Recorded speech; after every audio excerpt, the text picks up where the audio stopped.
Stalno sem polna energije, verjetno zato, ker sem strašno radovedna. Vse me zanima in zato mi ni nikoli dolgčas.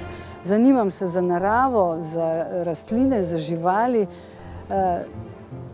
Rada imam zanimive kraje. Vse mi je všeč. Z Marijo se poznava že kar dolga leta.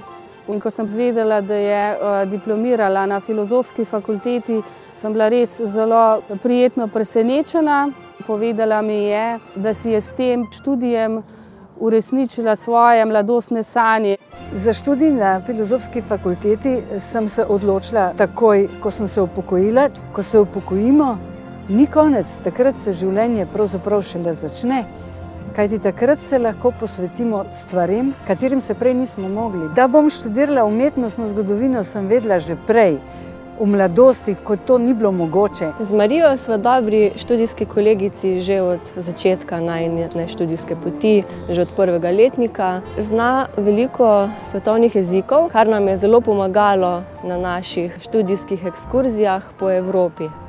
Nameravam nadaljevati podiplomski študij, vendar ne še zdaj, kajti zdaj imam drugo delo.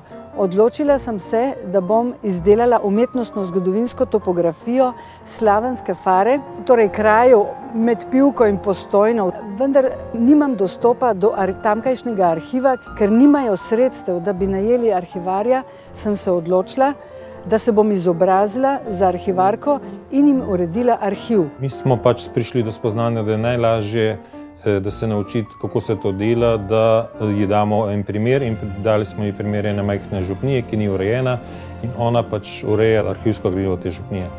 Tako kot v umetnostni zgodovini, tako sem se našla tudi v hoji.